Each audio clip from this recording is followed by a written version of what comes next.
आप देख रहे हैं मथुरा न्यूज 24। नमस्कार, आप देख रहे हैं मथुरा न्यूज 24। मैं हूं आपके साथ आकांक्षा शर्मा। चलिए रुक करते हैं खबरों की ओर। यमुना पार क्षेत्र की विकास नगर कॉलोनी में एक मकान गिर गया, जिससे उसके अंदर सो रहे घर के सदस्य बाल बाल बच गए। आपको बता दें कि रात्रि में हुई जोरदार बारिश के कारण विकास नगर कॉलोनी में जल भराव हो गया था। इसके चलते एक मकान गिर गया और क्षतिग्रस्त हो गया। इस संबंध में जानकारी देते हुए मकान स्वामी ने बताया कि जैसे ही मकान गिरने की आवाज आई तो वह बुरी तरह घबरा गए और आसपास के लोग भी रात्रि में एकत्रित हो गए। घटना की जानकारी इलाका पुलिस को दी और पुलिस मौके पर पहुंची। अच्छा, क्या दुर्घटना हुई आज?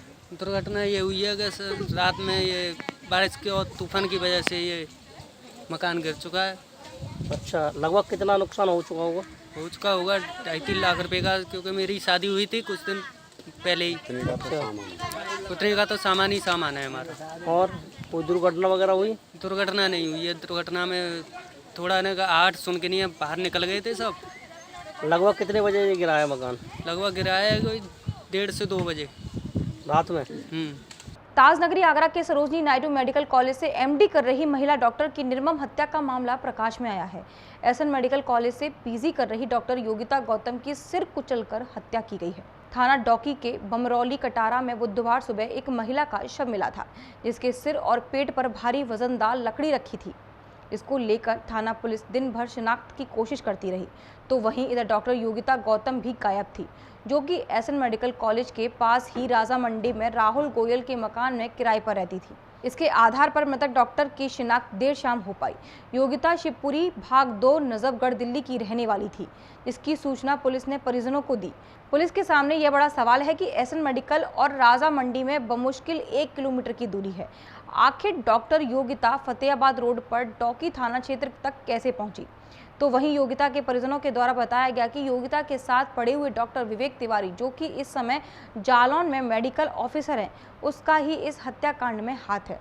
तो वहीं एसएसपी बबलू कुमार ने बताया कि योगिता के परिजनों से यह जानकारी प्राप्त हुई कि डॉक्टर विवेक फोन पर भी धमकियां दिया करता था, लिहाजा इस हत्याकांड में विवेक का ही पूरा हाथ है। आज सुबह थाना एमएम गेट में डॉक्टर योगिता गौतम, जो एसएन मेडिकल कॉलेज में एमडी कर रही हैं, उनके भाई और पेरेंट्स ने आकर यह सूचना दी है कि वो कल शाम से अपने घर पर नहीं है और उनका फ़ोन ऑफ है, जिसके संबंध में दिए गए तहरीर के आधार पर मुकदमा दर्ज किया गया है। उनके परिजनों द्वारा ये बताया गया कि उनके साथ पढ़े हुए लड़के डॉक्टर विवेक तिवारी, जो आजकल जालौन मेडिकल कॉलेज में मेडिकल ऑफिसर हैं, उनके द्वारा बार बार फ़ोन करना, परेशान करना और धमकी भी दी जाती रही है। इसके अतिरिक्त आज सुबह थाना डौकी क्षेत्र में एक डेड बॉडी मिली थी, जिसकी तत्काल पुलिस टीम ने शिनाख्त कराते हुए पहचान कराया और वो dead body doctor Yogita Gautam की थी। हमारी दोनों टीमों ने मिलकर जालौन पुलिस से टाई अप करते हुए आरोपी डॉक्टर विवेक तिवारी को हिरासत में ले लिया गया है और उनसे पूछताछ चल रही है। पूछताछ के आधार पर घटना किस प्रकार से की गई है, घटना में शामिल गाड़ी, अन्य जो पदार्थ, अन्य मटेरियल जिसका उपयोग किया होगा, जो इंजरी उसने पहुंचाई है, उन सभी चीज़ों को बरामद करते हुए घटना का अनावरण किया जाएगा। पीएम रिपोर्ट में सर क्या चोट कहाँ पे, मतलब? डेड बॉडी की पंचायतनामा और पोस्टमार्टम की कार्रवाई कराई जा रही है। डेड बॉडी पर जो उनके शरीर पर सर में और गर्दन के आसपास चोट थी, कुछ और भी स्ट्रगल के निशान थे, जिसको रिकॉर्ड कर लिया गया है।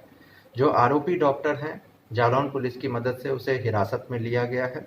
उसके जो पास गाड़ी है, जो सीसीटीवी फुटेज में दिखाई दे रही हैं, उनको भी बरामद करने के प्रयास किए जाए। ऐड करना चाहता हूं कि जब पूरी रात मेरी बहन नहीं मिली तो हम सुबह उसके एचओडी के मैडम के पास गए, जिनका नाम डॉक्टर सरोज है, और मैडम से हमने आग्रह किया, रिक्वेस्ट की कि मैडम वो ड्यूटी पे हैं लेकिन है नहीं, कृपया आप हमारा साथ दें और एफआईआर करवाने में हमारा साथ दें।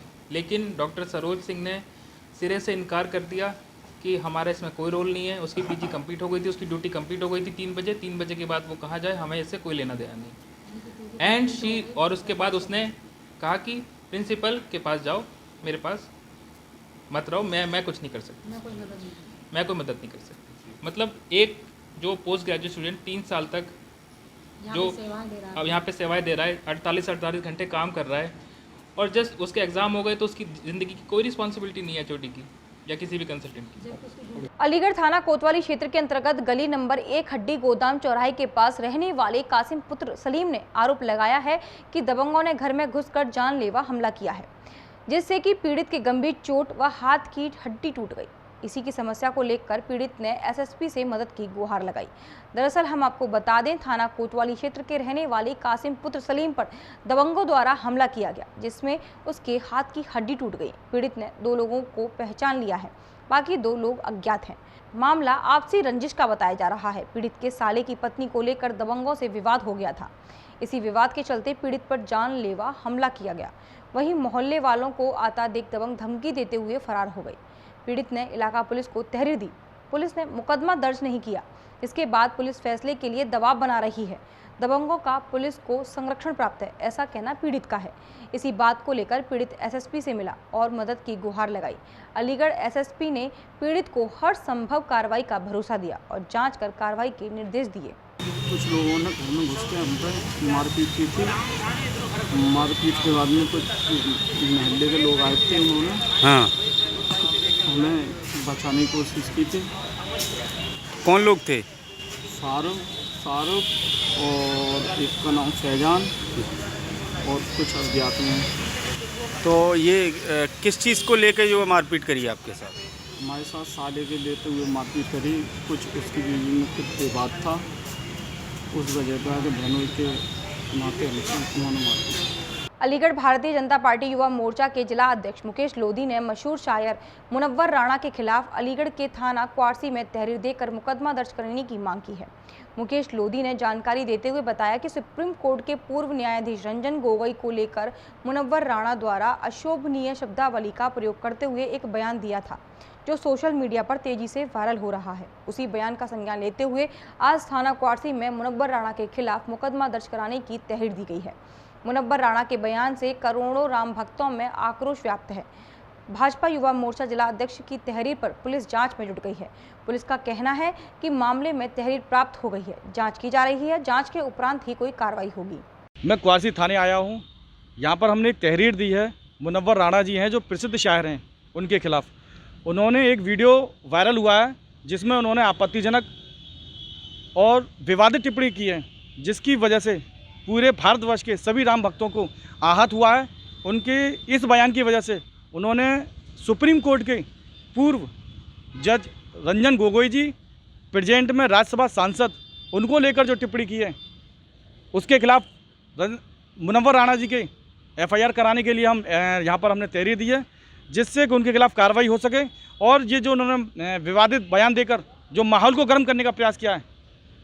आबकारी विभाग व पुलिस ने बुधवार को गोवर्धन के गांव अड़ीग स्थित भातू कॉलोनी में कच्ची शराब के ठिकानों पर छापा मारा। इसमें बड़े पैमाने पर लहन और कच्ची शराब बनाने के उपकरण व शराब बरामद हुई, तो साथ ही लहन को मौके पर ही नष्ट कर दिया गया, जिसमें 30 लीटर कच्ची शराब व 600 लीटर लहन नष्ट किया गया। वहीं आबकारी निरीक्षण ने बताया कि कच्ची शराब के ठिकानों पर गोवर्धन पुलिस के साथ छापेमारी की गई, जिसमें भारी संख्या में लहन नष्ट की गई और शराब बनाने के उपकरण बरामद किए गए। साथ ही एक व्यक्ति के खिलाफ मुकदमा दर्ज किया गया है। जिले में लगातार छापेमारी भी की जा रही है। पिछले लगभग 7 दिन से विशेष प्रवर्तन अभियान चल रहा है हमारे विभाग का, तो उसके तहत हम जिला आबकारी अधिकारी मथुरा के निर्देशन में मथुरा जनपद की समस्त टीम आज अड़िंग में भातू मोहल्ले में अचानक दबिश दी और संबंधित चौकी अड़िंग की भी पुलिस बल मौजूद हुआ और हम लोगों ने जब जांच पड़ताल की तो वहाँ लगभग ज़मीन में 12 ड्रम गड़े हुए मिले, जो कि जिनकी क्षमता 50 से 60 लीटर थी। और इस प्रकार से मौके पर लगभग 6000 किलोग्राम लहन हमने मौके पर नष्ट किया गया।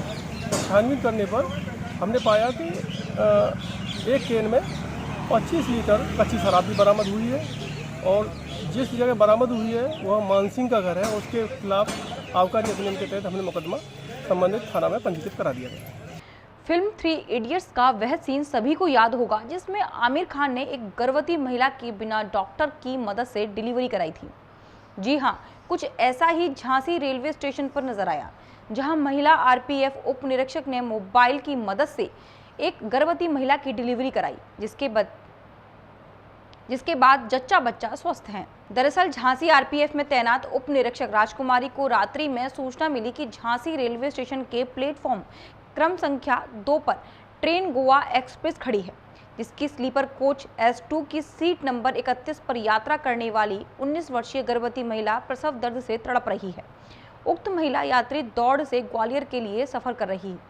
राजकुमारी और उप निरीक्षक रविंद्र सिंह राजावत अपनी टीम के साथ प्लेटफॉर्म 2 पर पहुंचे, जहां महिला को सावधानीपूर्वक ट्रेन से उतारा गया और डॉक्टर को सूचना दी गई, लेकिन डॉक्टर के आने में समय लग रहा था और पीड़िता दर्द से तड़प रही थी।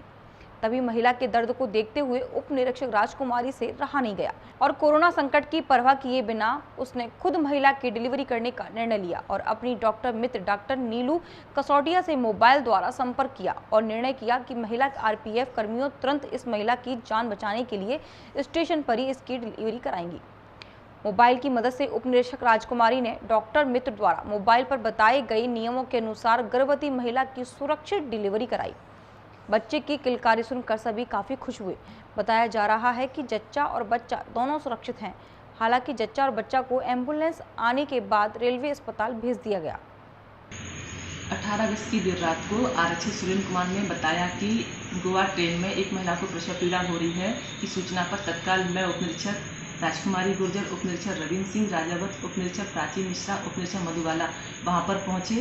पहुंचने के बाद तत्काल हम सभी ने महिला की लोक लज्जा का ध्यान रखते हुए मुझ उप निरीक्षक राजकुमारी गुर्जर द्वारा अपनी महिला मित्र जो डॉक्टर हैं उससे संपर्क कर महिला की डिलीवरी करवाई और नई ब्लेड के माध्यम से नाल काटकर बच्ची माँ को अलग किया गया। बाद हम सभी के द्वारा रेलवे अस्पताल दोनों को पहुंचाया गया, जहां पर दोनों माँ बेटी स्वस्थ हैं। कहते हैं शादी के समय एक बेटी अपना मायका उस उम्मीद पर छोड़कर ससुराल पहुंचती है कि उसे वह सारी खुशियां मिलेंगी जो उसे मायके में मिलती थी, लेकिन शायद झांसी के मौरानीपुर में रहने वाली उस महिला के नसीब में यह सब नहीं था। ससुराल में पहुंची महिला का उसके ससुर और देवर ने पहले बलात्कार किया और उसके बाद उसको प्रताड़ित करते हुए मार डाला। फिलहाल पुलिस ने शव को कब्जे में लेकर पोस्टमार्टम के लिए शव को भेज दिया है। पूरा मामला मध्य प्रदेश में जिला छतरपुर के ईशा नगर थाना अंतर्गत ग्राम आमखीरा निवासी कैलाश दिल्ली में मजदूरी कर परिवार का भरण पोषण करता है। कैलाश ने अपनी बेटी उर्मिला का विवाह झांसी के मौरानीपुर थाना अंतर्गत गांव बौड़ा में रहने वाले श्याम रजक के साथ लगभग 6 वर्ष पूर्व किया था। कैलाश का आरोप है कि ससुराल पहुंची बेटी पर उसके ससुर और देवर की शुरू से नीयत खराब थी। जब वह उसके साथ अश्लील हरकत करने लगी तो उसकी बेटी ने मायके वालों को इसके बारे में बताया, जिस पर मायके वालों ने बेटी की ससुराल पहुंचकर इसका उल्हाना दिया। हद तो उस समय हो गई जब ससुर और उसके देवर ने उसकी बेटी का बलात्कार किया। यह सुनने के बाद पिता अपनी बेटी को ससुराल से लेकर मायके आ गया। कुछ समय बीतने के बाद बेटी का पति गलती मानते हुए उसे अपने साथ पुनः ससुराल ले गया। ससुराल पहुंचने के बाद बेटी का पति और ससुराली जन 5 लाख रुपए की मांग करने लगे। मांगी गई रकम ना देने पर उसे बेचने की धमकी दी गई। विगत दिवस सुबह के समय बेटी के पति द्वारा जानकारी दी गई कि उसकी बेटी की हालत खराब है। सुनते ही वह दिल्ली से मऊरानीपुर आया, जहां उसके सामने उसकी बेटी की लाश पड़ी थी। उसकी बेटी की दहेज की रकम ना मिलने के कारण ससुरालियों ने जहर खिलाकर उसे मार डाला। थाना मऊरानीपुर के अंतर्गत एक विवाहिता को जहर देके मारकर दहेज उत्पीड़न के कारण एक तहरीर आई है, जिस संबंध में अभियोग पंजीकृत किया गया है और विवेचना की जा रही है। परिजनों का आरोप है कि महिला के साथ छेड़खानी। जी हाँ, उस संबंध में संबंधित जो आरोप है उसके संबंध में जो धाराएं हैं उनके अनुसार कार्रवाई की जा रही है।